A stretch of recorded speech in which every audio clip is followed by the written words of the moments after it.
throwing a piece of fabric around your neck and thinking that's a cloak, and putting your gumboots on and your undies and stomping in the mud and running through the forest and feeling incredibly powerful.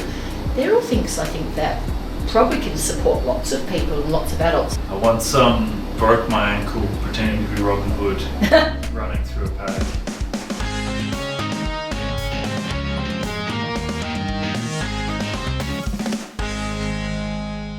Hey team, it's Henry here. Today we're in Trentham and we're going to meet the story costumer to talk about some costumes. Hi, I'm Caroline Sarah from The Story Costumer, a magical dress-up shop in Trentham at our old post office.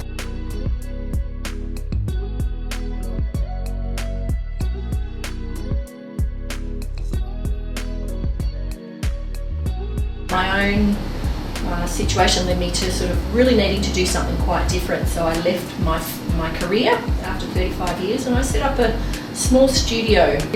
I sell some vintage clothing and I make my own things. I make jackets and pieces for commission. I make quite a lot of capes and crowns. They seem to be my favourite things. Costume making workshops or events where people can explore how creating things that they wear to tell a story, how that sort of makes them feel better. So, and often there's something about the process of working with tactile things slowly that help people, I don't know, express, I guess. So, and certainly a lot of my dress sense and playfulness in clothing is an extension of things I want to say about the fact that I think we spend way too much time in our heads. I just like the idea of exploring, I don't know, slowing down, I guess. And yeah, I think I started to stitch and I didn't really stop.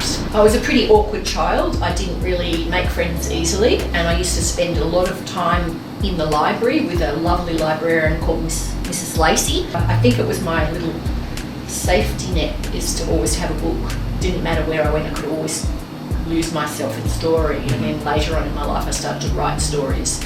I discovered that the pieces I was making, the costumes I was making, were actually their own form of story, and that I was telling stories. I call them fabric stories or thread stories because they sort of, I don't know, they sort of keep the qualities of the things that I was trying to convey. And people donate things, they bring them in all the time because people have these gorgeous pieces but don't know what to do with them, and they say, this is a thing that was in my mum's cupboard and I'm never going to wear it. I like that. I like it when something that we wear tells something about us.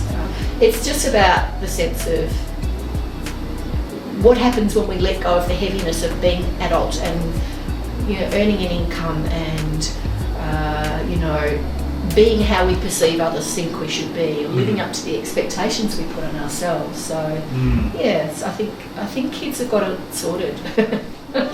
I found myself sort of feeling quite agitated, so I started rolling this string, and now I have a 16-kilo ball of string there, which is still growing, and that's going to be part of my next exhibition.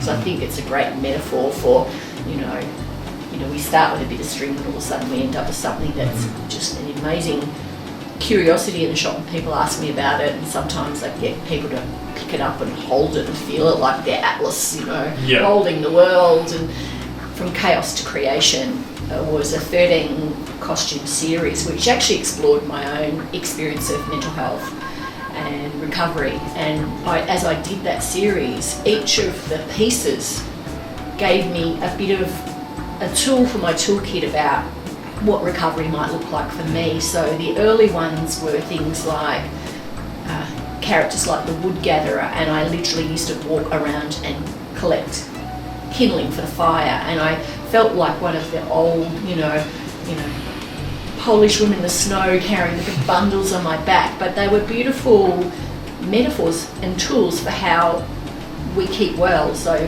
for them, that sheer act of doing something rhythmically with a purpose in mind, but slowly in intent, being in nature was a beautiful thing. I've got another one called the herb gatherer, same thing, finding herbs, being in nature, attending to small things that mattered, making teas with those herbs.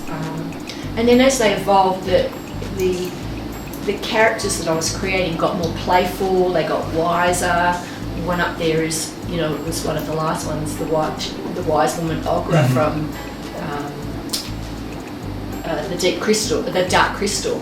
you know. And so I just played around with all the elements of self and all the parts that actually led me to feeling well. And I remember the one when I sort of felt like I was well, and it was joy, and I'm dressed in this riot of bedspread cape with colours, and it was just the most playful outfit. It's photographed with me jumping in the air, and I felt like if I had to pick the photo that says that's what wellness looks like for me, it was when I could express my joy like a child could express joy. And so the costume series actually helped me work through a story to my own wellness, and I look at each of the elements of that. It was like I have a toolkit now, you know, 13 different tools, and at any one point in time, if I'm not feeling so good, I go, which of those tools can I pick up now? To remind myself that I have all the capacity and all the tools and all the self-care and all the strategies to stay well. You know, someone with lived experience can offer something that's very different, and I think it's all of it. It needs to be all of the things. You need to have a good GP, you need to have, you know, for some people a psychiatrist, it may be a medication approach. It's probably all of those things, but the stories any one person tells to us can actually really inform how we think about our own story, and I think there's some very bad stories being told about mental health.